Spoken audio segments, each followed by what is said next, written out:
Ribal Al-Assad, who is the President's cousin, joins us now from central London. Thank you for joining us on Sky News this afternoon. We've seen these images, we see them periodically, we can't verify them, but you have been speaking to people on the ground. What are they telling you, sir? Yes, good evening, Kay. So I've been, for the past few days, I've been speaking to people in the military secret services and people who are also in the army. And the problem that there are a lot of people around Bashar who are, of course, unhappy with what's happening in Syria, but they do not see a future. They do not see what's the future after Bashar's government is gone. They do not see a future where they will be included in that transition. And they are very worried. For example, the regime also brought back people who are, very aggressive, who are known for their aggressivity, like General Sleiman Abdullah, who was head of the military secret services in Latakia. He was brought back.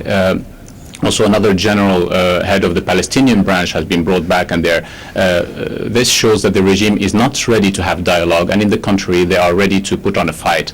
And you have people, for example, like Hafiz Makhlouf, who's Bashar's cousin from his mother's side, who apparently also is having a great show of force in Damascus, with armed people going around everywhere, picking up people in the streets, making them files, and that's a big problem. So we have to try, of course, as I said 2 days ago, I welcome the Arab League's steps, and I also would welcome a UN resolution that would stop the violence in Syria.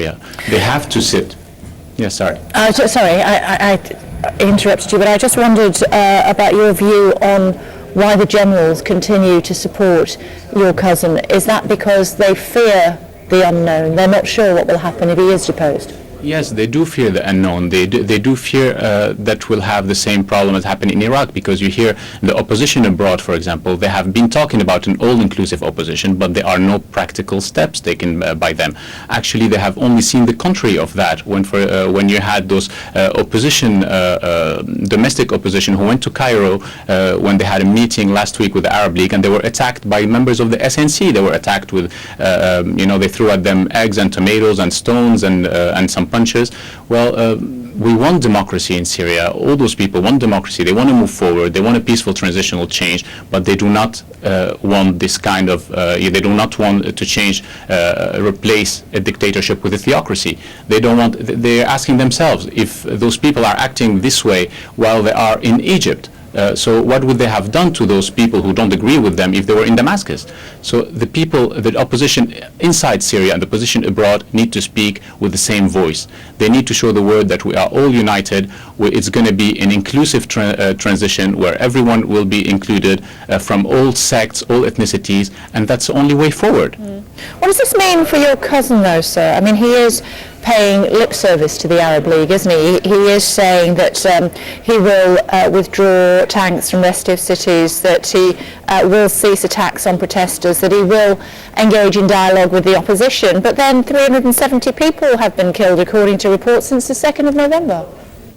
I mean, we also have to know that, as I say, he doesn't control everything. You have people around him who are very strong, like Hafiz Makhlouf and his other cousin Rami Makhlouf, Atif Najib, all those generals who are around him, and they do fear for the future. Those people have been very aggressive in the past. They have shown no mercy. They have been very corrupt. So those people know that if Bashar moves towards any change, that they are going to be trialed. And but at the same time, as I said, they are very happy with how the opposition has been acting abroad, that the opposition is not unified, that they have not been able until now to agree on anything, and this is what they're what they're working with. They're trying to scare all minorities in Syria, telling them, you see what's happening, it's either you stand with us or you're going to have this kind of opposition that is not inclusive, that are mainly, for example, members of the Muslim Brotherhood and all others, and as I said, people do not want that. When we must I'm so sorry, we must leave it there, but thank you very much indeed for joining us. We really appreciate it. Ribal Al-Assad, cousin of President Assad of Syria. Thank you. Thank you very much.